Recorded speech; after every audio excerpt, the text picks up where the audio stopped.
Okay, so get out a piece of paper. This is not, if you haven't already, this is not a test or a quiz or anything that you have to turn in. We're just going to practice some ideas together and make sure you can do some of this stuff before you have to worry about doing it on the exam in a couple days. So here's what I would like you to do. We'll start with this. F of x equals 5 to the x. G of x equals log base 5 of x.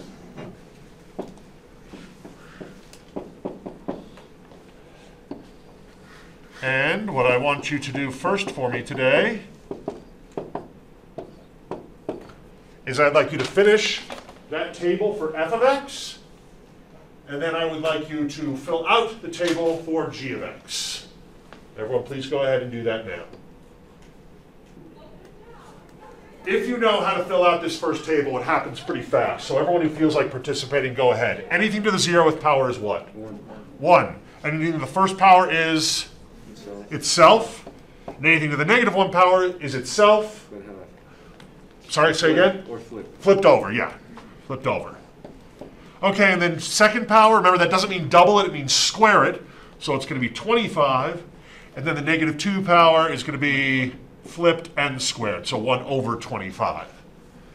Now, even though I did not note it up here with a certain notation, what is the relationship between these two functions? Inverses. They are inverses of each other. So technically, I could have called this one over here f inverse of x, because it's a logarithm of the same base.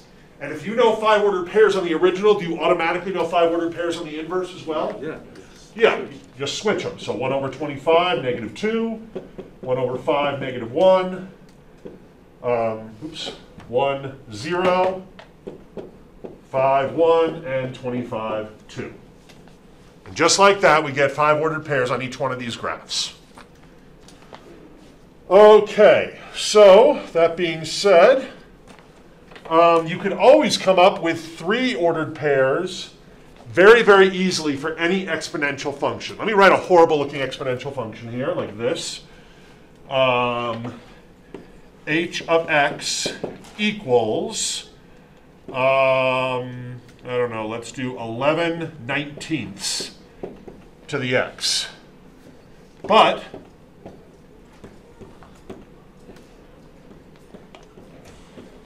is it fairly quick to finish those 3-ordered pairs for me? Even though that's 11/19, which is not a nice number? Yeah, we can fill these out really, really quickly.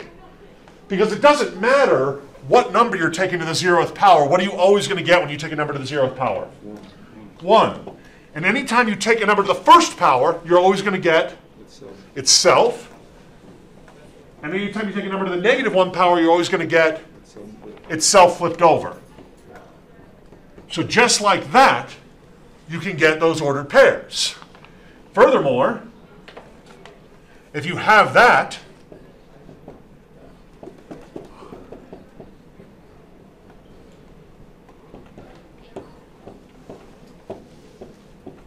I'm going to go out on a limb here and say it's going to take you longer to write your answer for this one than to figure out what it is. Because once again, I've written the inverse function. So it's almost frustrating at this point because you're like, Steve, do you really want me to write those all again, but in the reverse order? And yeah, that's exactly what you do.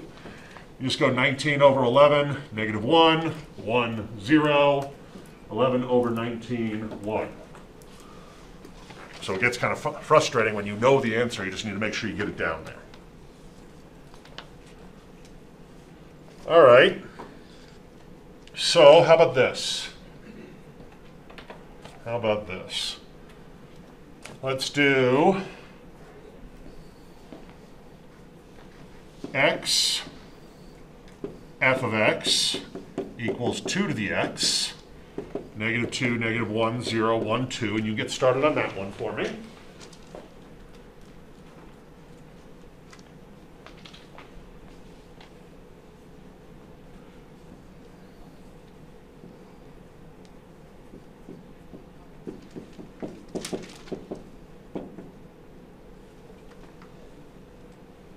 Once you've got that table filled out, go ahead and fill out the other table for me.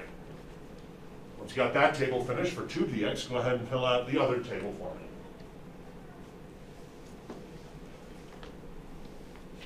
remember, that's not a negative base. What that really means is -1 times 2 to the x.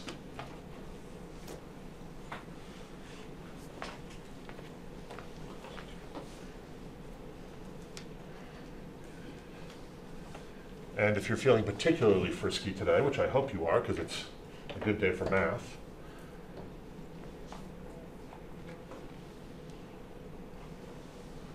go ahead and graph both of those for me.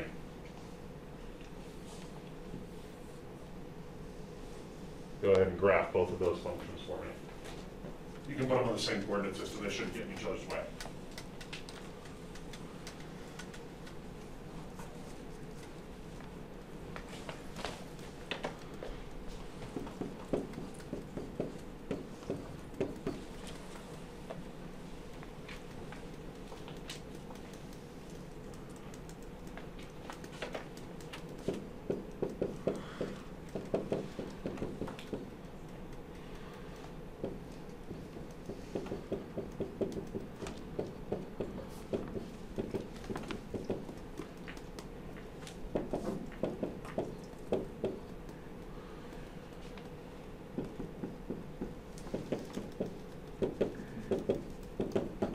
This was not an inverse. An inverse would be a logarithm. This is a reflection over the x-axis. And when you reflect over the x-axis, you change sign on y.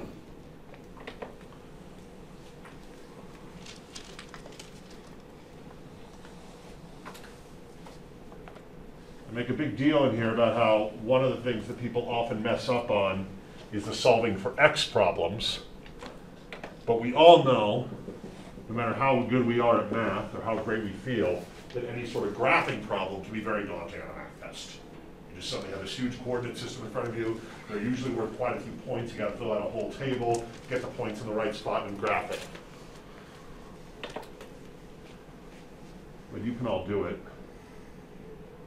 You're smart.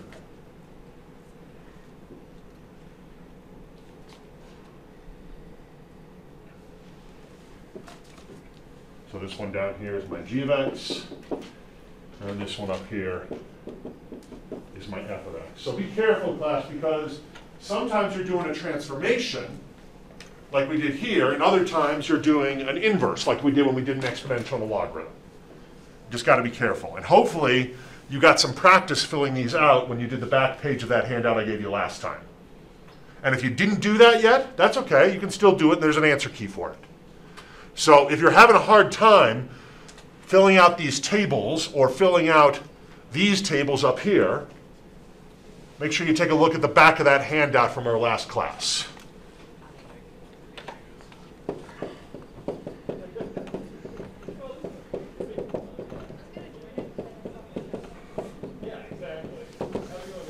Everyone okay so far? All right. So, everyone, do me a favor.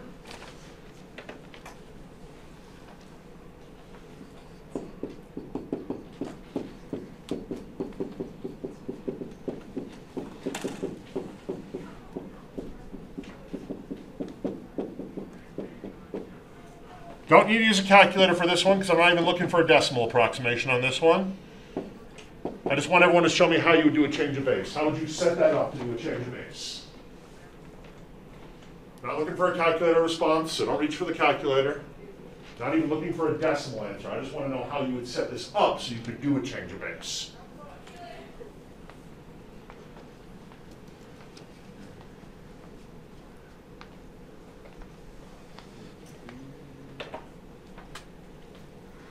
Change of base means you can pick whatever new base you want. Agreed? What are the two bases we usually pick? 10 or ln. Yes, we usually pick base 10 or base e, either log or ln. Are either equally correct? Yes, so one way you could do this one is you could do ln of 7 over ln of 3, or you could do log of 7 over log of 3. Even if your calculator knows how to do a different base, you still want to be able to set up a change of base. So, be able to set this up even if your calculator can do base 3. Everyone okay with that? All right, let's try something a little bit more open-ended here.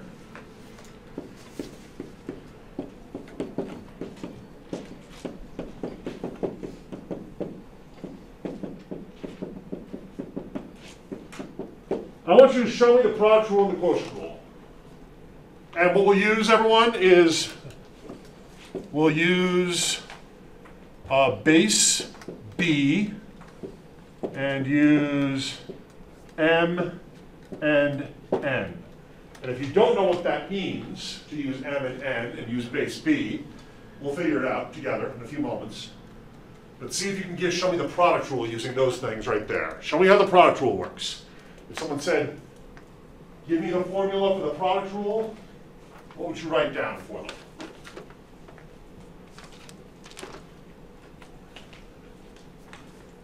Take a guess. Once again, these notes are for you. It is okay to get things wrong today.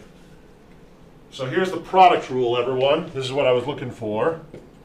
Log base B of M times N equals log base B of M plus log base B of N. In case you were curious, it would have been equally correct, not lob, it would have been equally correct to write it the other way, where you had the addition on this side of the equality, and then over here, you stuck them together. Just depends on whether or not you were more of an expanding or condensing type of mood today.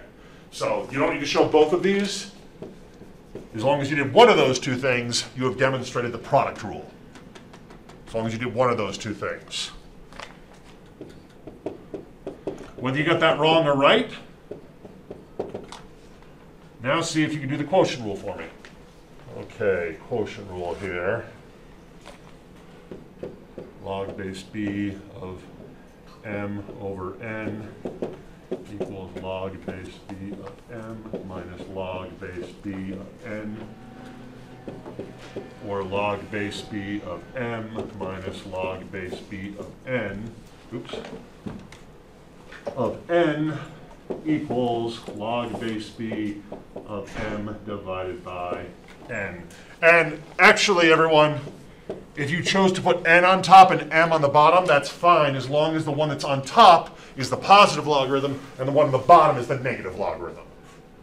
That was the important thing. So since M was on top in both of mine, that's why the logarithm with the M had to have a plus, an invisible plus in front of it. And because the N came from the bottom, that's why that one had to have the minus in front of it. But it didn't matter if you wrote it in an expanding type way or a condensing type way. Either way, you're fine. Why do I stress the product rule and the quotient rule? Because I told you when I taught them to you, it is very, very easy to accidentally make up your own rules that are wrong. So it's very, very important that we're all very clear on what the product rule and the quotient rule are. So know these rules and don't make up your own. All right. Use base B, a power of P and M to show power rule. Everyone show me how the power rule works. Show me how the power rule works using B, P, and M.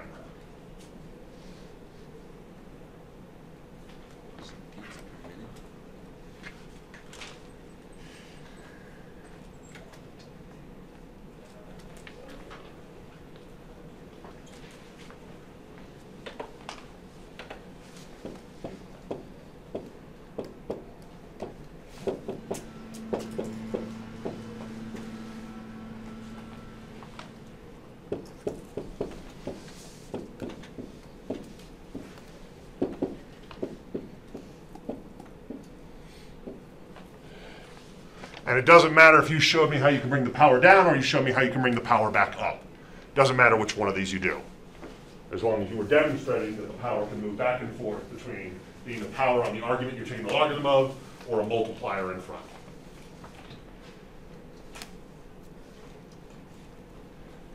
Now that brings up something else where we don't actually always have to use this power rule. Sometimes we do something a little bit different. Are we okay with these three rules, everyone? Product, quotient, power, did everyone either get it or they know they need to study a little bit more later? As long as you know one of those two things, you're in okay shape. One of the things that we talked about were actually these things called inverse properties. And the idea behind these was if you had a logarithm and an exponential, both with the same base, then you could simplify. There was also this one, which is just as important to know, but it's a little bit nastier looking. But the idea is logarithms and exponentials with the same base are inverses of each other. So much like multiplying and dividing by the same number, or adding and subtracting with the same number, or cubing and then cube rooting will get you back to where you started, all of these simplify really, really nicely. So if someone writes something like log base 5 of 5 to the 12, you do not need to reach for your calculator to figure out what 5 to the 12th power is. Because what does this simplify down to? 12. Just 12. If someone writes 10 to the log of 82, it's very tempting to reach for your calculator because you could do log 82 on your calculator. But do we need to reach for the calculator on this one? No, because I didn't write a base on this logarithm. What does that mean the base automatically is?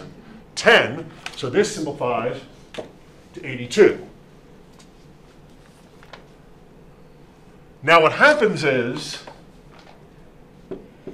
sometimes we get to use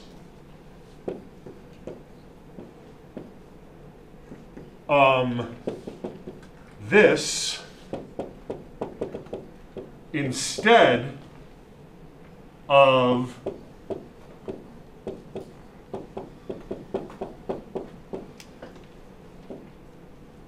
this.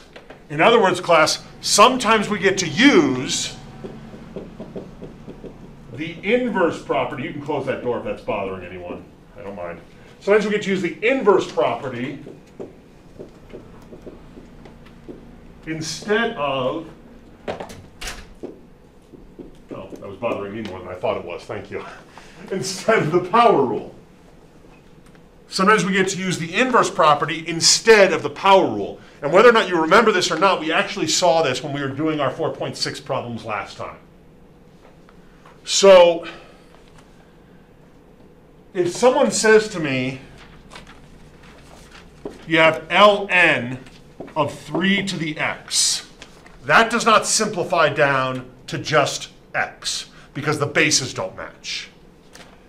So since the bases do not match, we can bring down the power, but we can't just get rid of the logarithm. But if we have something like this, ln of e to the x, since the bases match, this can just be simplified to x.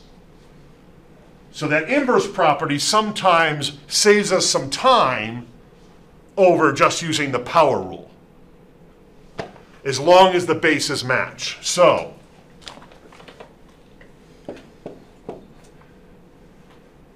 in this situation right here,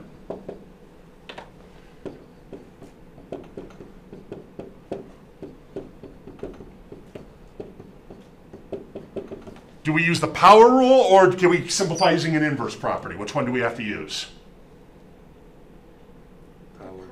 You have to use the power rule. Why do you have to use the power rule on this one? Bases don't match. The bases don't match. So you have to use the power rule on this one because the bases do not match. So on this one, if you wanted to rewrite it, you would do it like this and bring that power down in front. But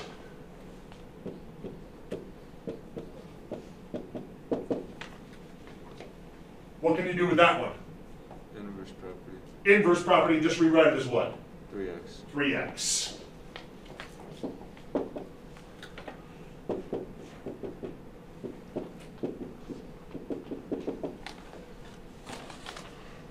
So make sure you're familiar with the power rule because it's a very useful rule when solving for x, but also make sure you remember these two rules. And while I won't say one is more important than the other, I will say this one comes up more often.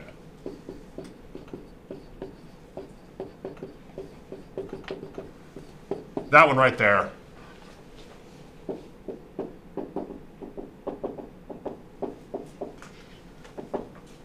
Does come up more often than the other one.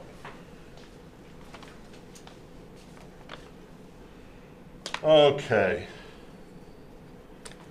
Let's see here. Oh.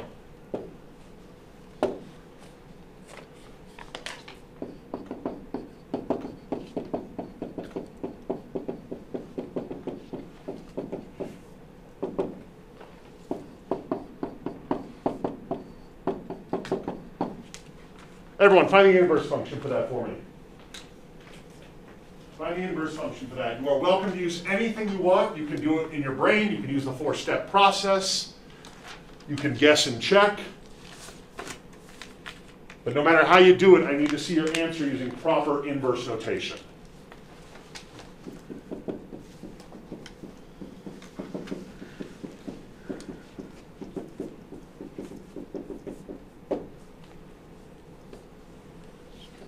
What I'm interested in, though, is how we would use that 4-step process to find the inverse of this, just for those people who are stuck on it.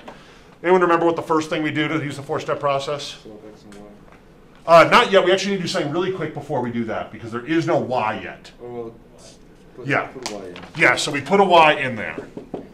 And that might be trivial to some people, but some people do need that extra step just to help them move along. So you switch out the f of x to a y, and then you do swap x and y. And that's actually the most important step. Then what do we do after that, everyone? Subtract 5, because what are you trying to do right now? Figure out y. You're trying to get y by itself, right? So you're right, we do subtract 5. And then what do we do? Divide by 2. Now some people might think, do I need to do x over 2 minus 5 over 2? Do I need to put them each over their own 2? You don't need to do that, this is fine. Except for our final answer, what do I mean by this? Answer must have the proper notation. What do I mean by that? F inverse of x equals log. F inverse of x, very good. And that's how we find the inverse function. Everyone remember the rules for that now? Change the function notation to y, swap x and y, solve for y. We okay with that? Try this one then for me.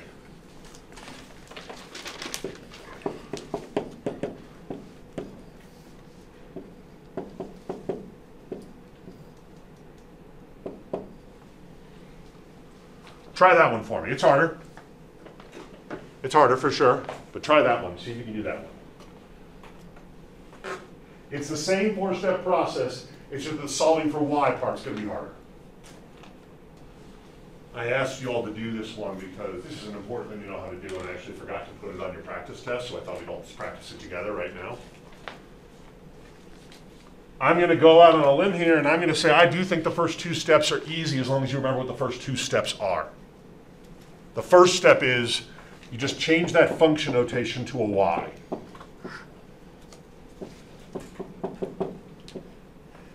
And the second step is actually the most important step of all the steps when finding an inverse. And what is that second step? Swapping x and y. Swapping x and y. And that actually is the inverse, everyone. That technically is the inverse right there. But we don't like that because we like our inverses to be solved for y. So we've actually done the most important step, but the hardest one is yet to come. Because now we solve for y. But the hardest part about solving for y is actually the first step, and that is getting rid of that cube root by cubing both sides of the equation. So you take your equation that looks like this, and you cube both sides. And that will give you x cubed equals 2y plus 7 over 13. Now you just need to make sure that in the proper order, you get everything that's with the y over to being with the x. First thing we'll do is we'll kill the fraction. So we multiply both sides by 13.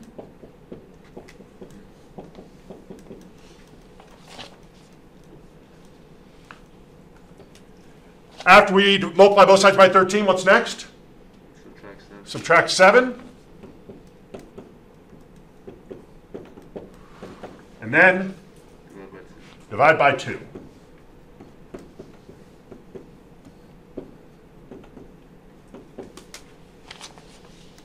Final step. F inverse of x. Careful. G inverse. G inverse of x. That's okay.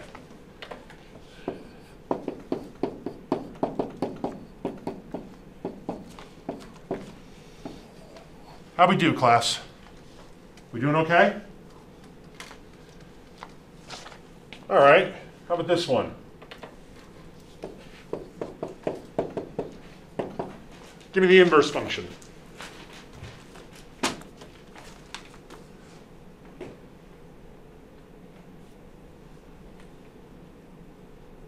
Anyone doing this without the four-step process? How are you doing it? How are you doing it? If you're not using the four-step process, what are you doing? I'm just, well, should I wait until everybody's done or? No, I'm actually kind of curious. What are you doing? Oh, well, it's just an exponential, so I'm just getting the inverse of that, which we should know, which would be ln of x, natural log of x. So is the inverse of an exponential like this always going to be a logarithm? Mm-hmm. But it needs to be the logarithm of the same base. Does everyone agree with that? Mm-hmm. And you could write this. And technically, is that correct, everyone? Yeah, but what do we write instead of log base e every time? Natural log ln, yes. So not every inverse involves the four-step process. If we just know the inverse, we're allowed to just write the inverse. And this is one we should just know. In case anyone's curious, you could change the function notation to y. You could rewrite this in logarithmic form. Oh, I'm sorry. First, you got to swap x and y. Then the way you'd solve it for y is you'd rewrite it in logarithmic form. So you'd write log base e of x equals y, and then you'd recognize that that's really ln of x. And then you'd write it as h inverse of x equals ln of x. Now, I don't think that's very polite or nice. This is 100% mathematically correct, and that is how you do this if you use the four-step process. But it is my opinion that it's better to just know that the inverse of an exponential is a logarithm with the same base. And it cuts both ways.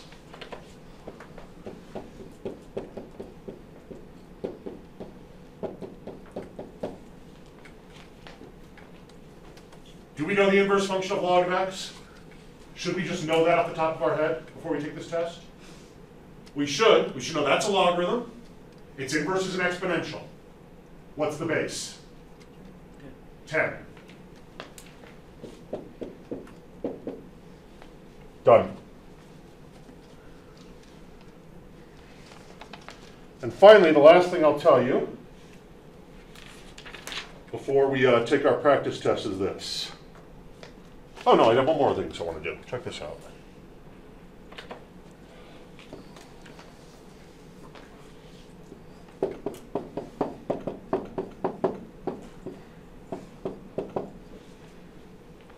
Anyone feel like finding the inverse of that right now? I do not. That's not what I'm going to ask you to do, though.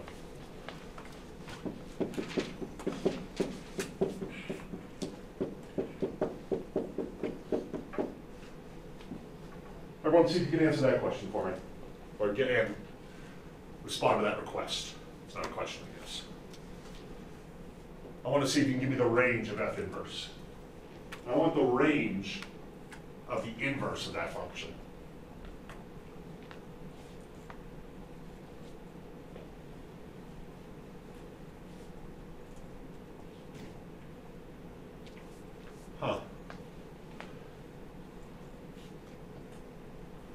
You know, asking for the range of the inverse is the exact same thing as asking for something else. Can you tell me what that's the exact same thing as asking for? The domain of the original. Domain of the original.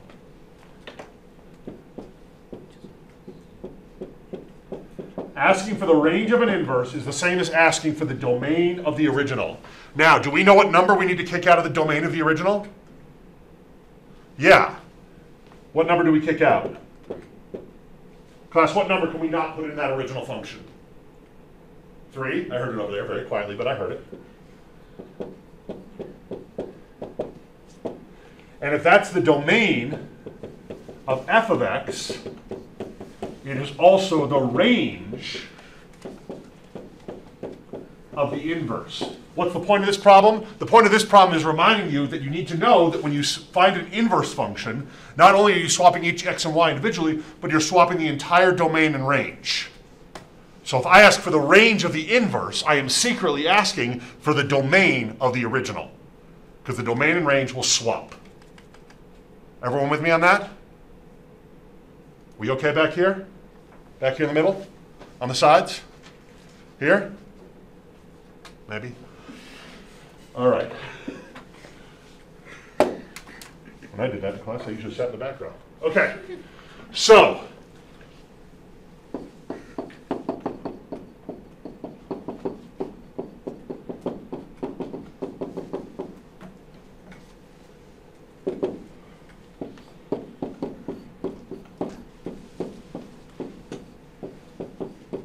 Just a reminder, everyone, that inverse notation does not mean 1 over that. Does not mean 1 over that.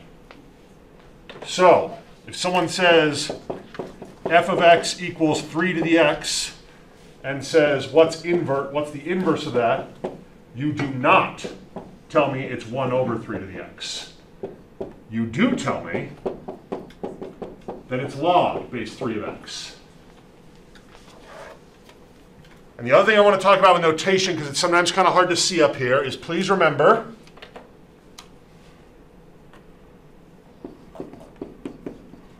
for logarithms, both log and ln, that is a lower case L. I say that because every time I give this test, I have at least one person that writes IOG and IN because they think I've been writing I's the whole time. It's not, though. And if you've been doing that, you don't need to tell me you were doing that. Just know that that is a lowercase L on those. The other thing is, the base is a subscript, and the argument of the logarithm is not an exponent on the base. The other thing that I see people do a lot of these tests, and I just want to make sure no one does this in a couple days, is when someone writes a logarithm, someone will always do this. They will write log base 3, and then they try to make that x like a power. Everyone see that? Because they say, oh, it's up above the 3, so it must be an exponent. Or they'll write something like this, when what they mean is this. So make sure you understand how to write these things properly and you don't make a mistake on your notation.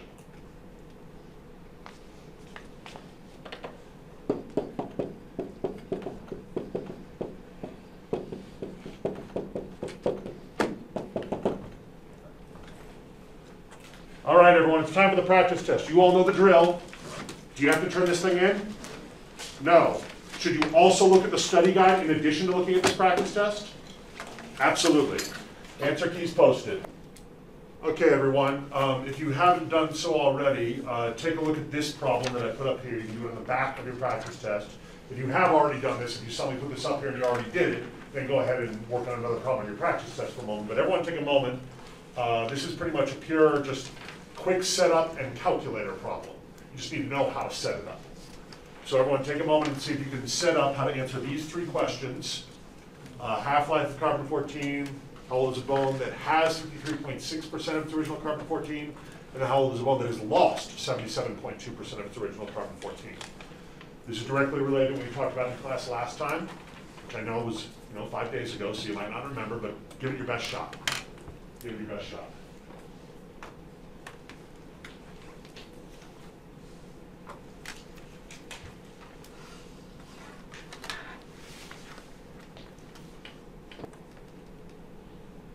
And here's a little help for all of you that are stuck.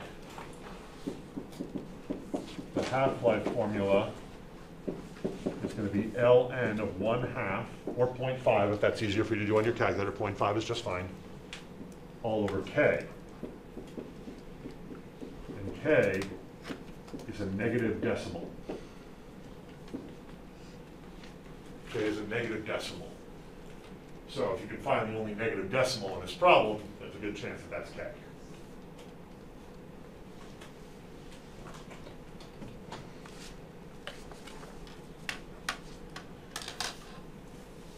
We're going to go ahead and just round to the nearest year on this one.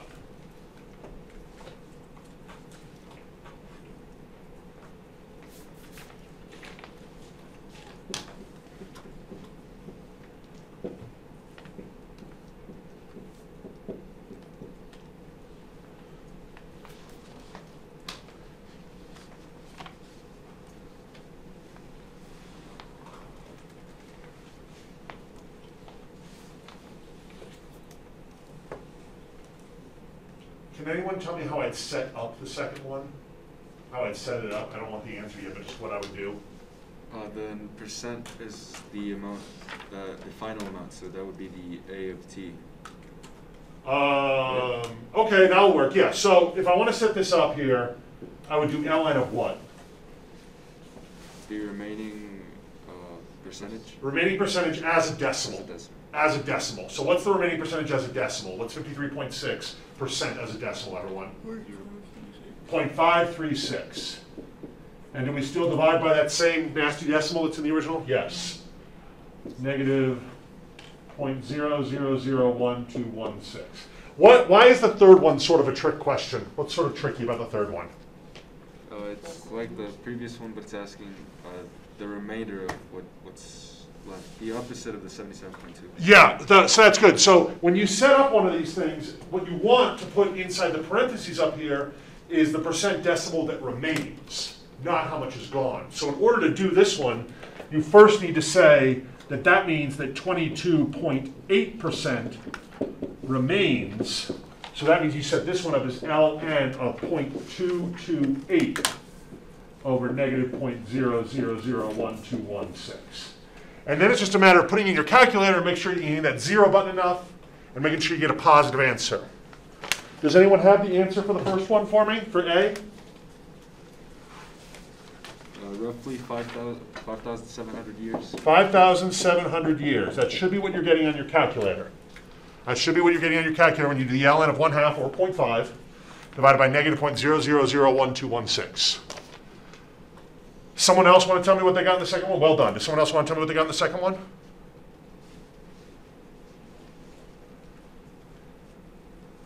It's 5,000 something, if that gives you a bit more confidence when you give me the answer. 5,128 years. Well done. Well done. And does someone else want to give me the last one? 12,158. 12,158 years. So I want to remind all of you that you don't need to skip the story problems on the test just because they're story problems. It's not a matter of doing the worst math ever. It's a matter of knowing what do I plug into the calculator. Because none of these take a super long time to do if you know what to do. If you know what to do. All right, in case anyone's curious, this came from one of the optional worksheets that's posted on D2L. That's where I got that from. All right. Let's take a look at your practice test here in the next 24 minutes. Obviously, I don't have time to go through the whole thing, but I can tell you a couple things. First of all, we kind of have 4 basic functions.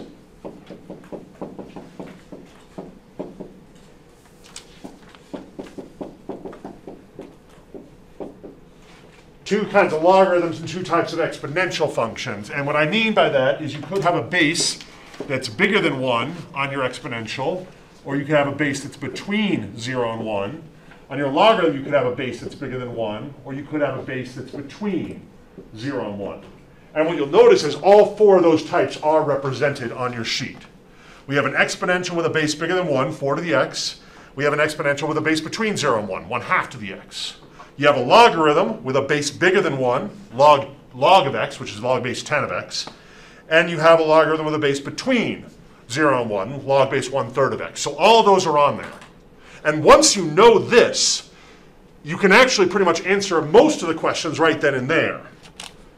For instance, these exponential functions both have a domain of -infinity to infinity, and they both have a range of 0 to infinity.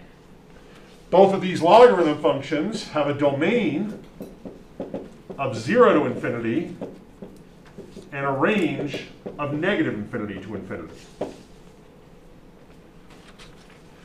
The exponential and the logarithm with a base bigger than 1 are both increasing functions. And the exponential and the logarithm with a base between 0 and 1 are both decreasing functions.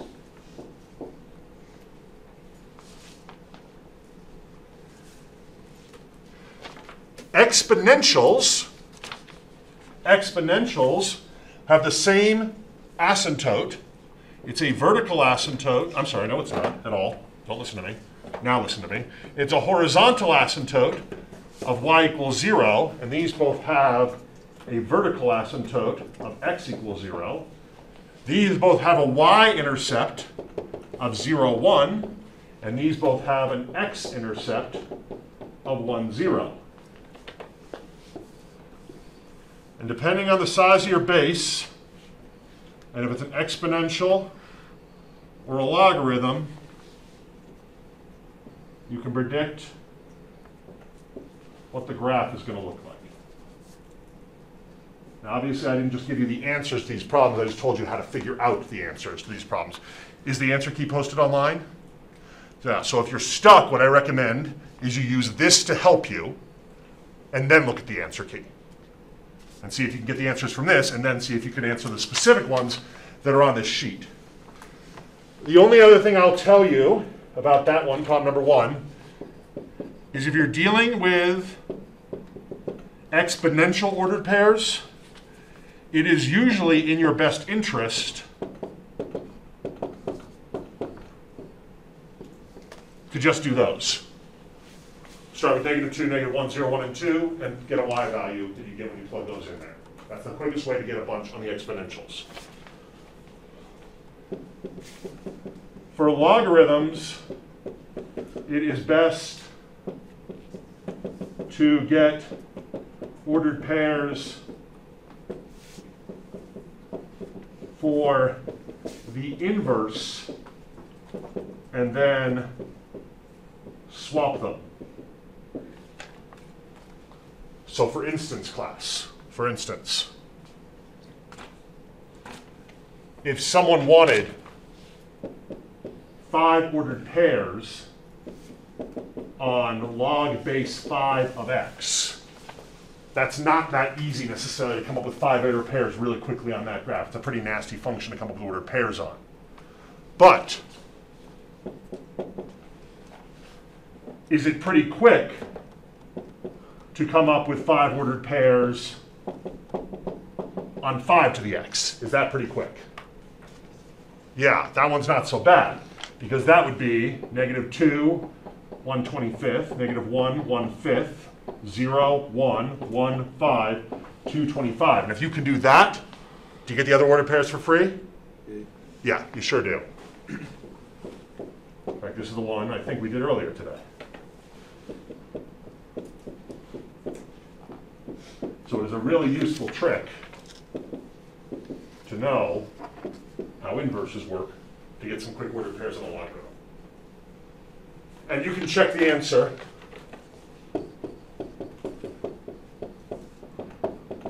for number 1 on D2L. Answer keys up. But as I said, I recommend you use these helpful tips before you just look up the answer. Okay. Number 2 here.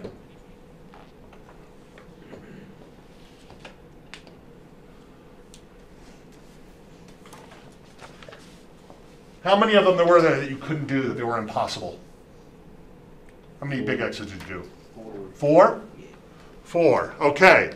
Because we have to make sure that our base is a positive number not equal to 1. So base must be positive and not 1. And we can only take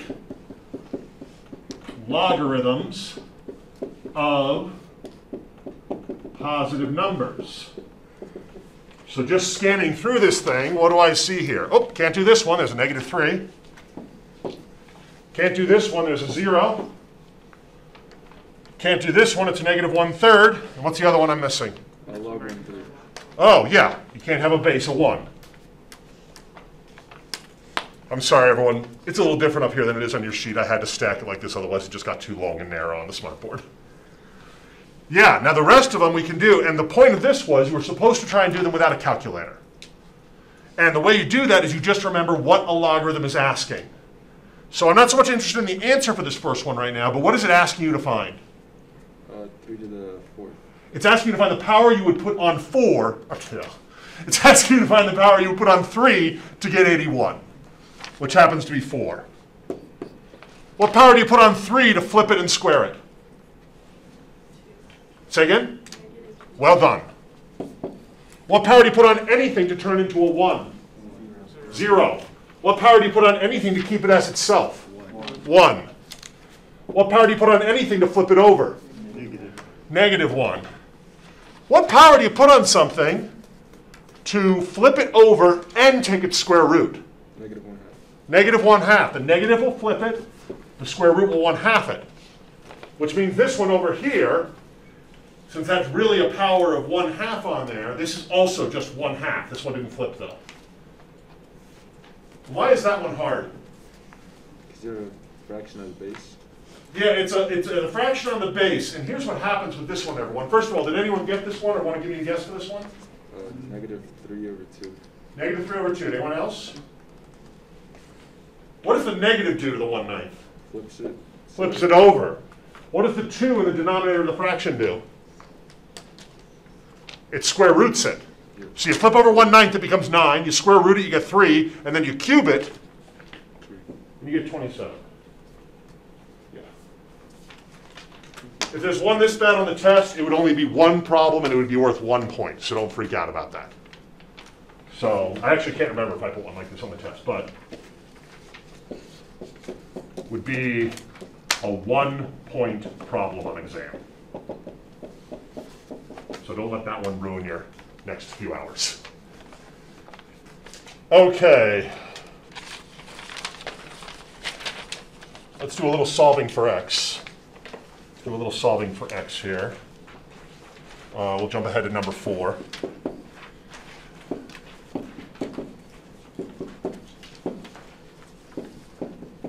Do you need logarithms to solve this problem? No, you don't need logarithms because even though they don't match, you can make these bases match. You either bust one of them or both of them down to a smaller base. And what smaller base do we knock both of these down to? 3. So in other words, 9 is the same thing as 3 squared, and 27 is the same thing as 3 cubed.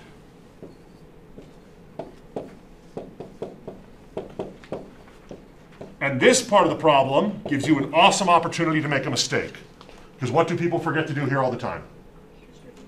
Distribute. Yeah, you have to distribute.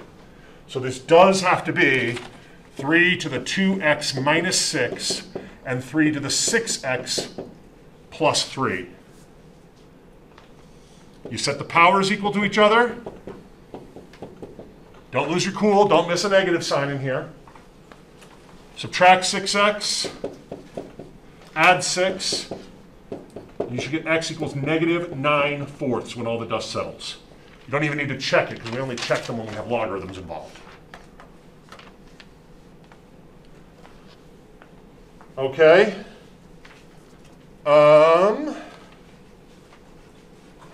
Let's do this one. Log x plus log x minus 48 equals 2. Now, whatever you're thinking for how you're going to solve this, we need to condense that left-hand side first, because we only need one logarithm on that side of the equation. Does everyone agree with that? Yeah, what rule is this that I use to condense this? This is product rule. It's going to be log x minus 48 equals 2. Now, at some point, you're going to have to do that x times that x minus 48. You can either do that before or after you get rid of the logarithm. It really doesn't matter. But the point is on this one, since we have a logarithm equals a number, you cannot just erase the logarithm. What must you do? What must you do to finish solving this for x? Not the inverse. What do we do when we have a single logarithm equals a number? Rewrite it as an exponential. Yeah. Rewrite it as an exponential, yes. So it'd be 10 squared equals. And what is the base on this logarithm? So it will also be the base on our exponential. 10. Why do I know it's 10? Because it's a regular log, nothing under it. Everyone remember that? If you don't write the base, it's 10. When is it e? When it says ln. ln means e. This means 10. So I'm going to get 10 squared equals x squared minus 48x. You see what I did? I heard someone say distribute, so maybe that's what you meant. I should distribute. At some point, yes, I did need to do the x times the x and the x times the negative 48. Remember, 10 squared is not 20. It's 100. So we get 100 equals x squared minus 48x. This is not the point of the problem where you want to forget what you already know. What you want to remember is that when you have a quadratic, you set equal to 0 and factor.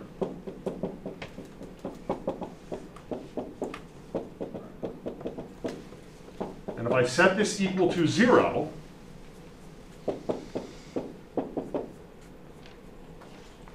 well, there sure are a lot of numbers that can multiply to get to 100.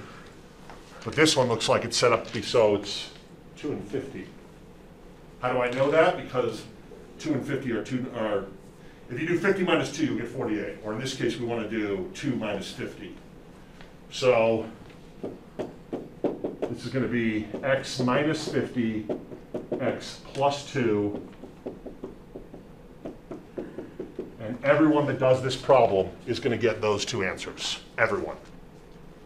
The people that get it right, though, say what is their final answer. The people that get it right only give you 50 as their final answer, because -2 does not work in the original equation. So everyone gets this, but only 50 works. Is there one on there? In number 4, is there one where you're allowed to just remove the logarithms? Does anyone see one on number 4 where you can just remove the logarithms? Well, maybe this one. The third one. Maybe this one.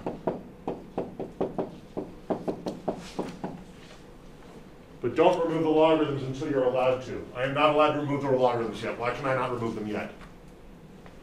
Condense. Because why? You have to condense them. We have to condense. Remember, class, if you want to remove logarithms,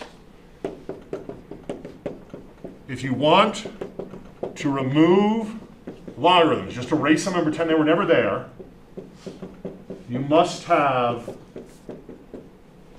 one logarithm on each side with the same base. That's when you can remove logarithms, if you just have one on each side and they have exactly the same base.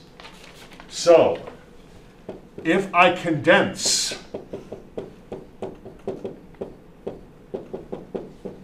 that left-hand side to the natural log of x plus 1 times x minus 2 using the product rule.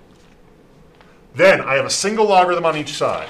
And this one I'll go ahead and actually FOIL these out in here, just to show you I can do that at any time. And then I'll remove these. It is a great trick for solving these problems, removing the logarithms, but don't do it unless you're allowed to do it. I use so much ink marking people wrong on this test because they either try to remove logarithms on a problem like this one up here, where you can't do it because you don't have logarithms on both sides, or because they try to remove logarithms on this one before they condense. The two most common mistakes I see is they remove logarithms when they're supposed to be rewriting, or they remove the logarithms too early. This is a quadratic. Set to 0. Set it equal to 0. Once again, it's almost like Steve planned on this being one you could factor.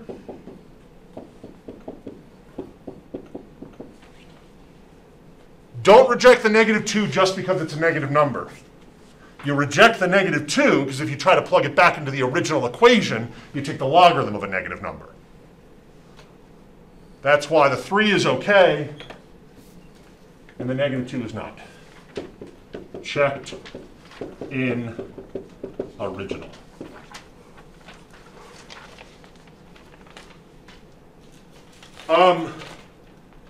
The easiest possible answer, not the only possible answer, but the easiest answer for number 5 would look like this. Oops, that's not what I want to do. Here. Make my life a little easier here. Here's the easiest way to solve number 5.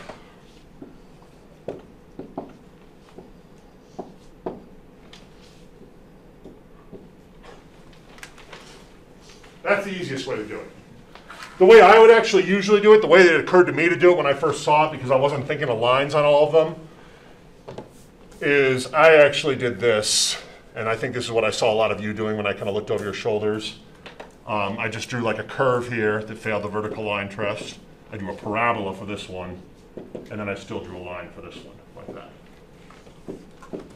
It doesn't matter, as long as you make the note that this one fails the vertical line test, this one passes vertical line test, but fails horizontal line test, and this one passes vertical line test and horizontal line test.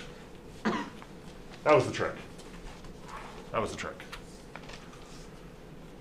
And actually, these do work. A vertical line, a horizontal line, and a diagonal line would work. But I think a lot of people probably use the parabola. That's great. Perfect. It didn't tell you which one you had to do. It just said do one. All right. Back page. Back page. Just a reminder on that back page, just so you remember, the interest formulas are given, but you need to know how to use them. So it will be very similar to this, where I just say, here's a couple formulas you might want for these interest problems, but it's completely up to you to know how to use them. So this is a very neat simulation of that. Your setup for number 7 would look like this.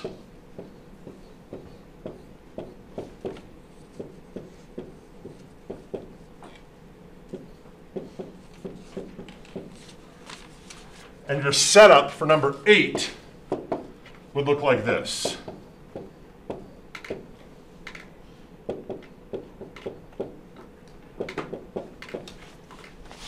There's 2 equations for number 7, isn't there? Yeah, there's 2. Oh, I'm sorry. I was looking at number 7. I'm sorry. These are both number 7. I'm sorry. Skipped a groove there. Yes, these are both for number 7. I apologize. So these are your 2 setups. On these money problems, we always run to 2 decimal places, the nearest penny. You have to figure out how to plug this in your calculator for you. And if you don't know that yet, if you're not getting the same answers I'm getting right now, then we got to figure that out before you take the test.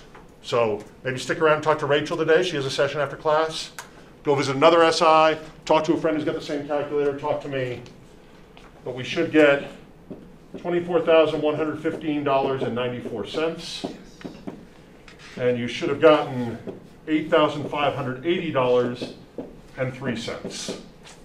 If you got those, then good job with your calculator. Make sure you bring that to the test. Number 8. Number 8, you're just going to do ln of 2 over 0.024. You're going to do ln of 3 over 0.024. And you're going to do ln of 4 over 0.024. That's probably the quickest way. I'm not going to tell you that's the only way to do that, because what we might remember from last time is that this one is just double the half-life. I'm sorry, the doubling time. Double the doubling. But if you're already in the groove of setting up these equations, you might as well do it like this. You should have gotten 28.9, 45.8, and 57.8.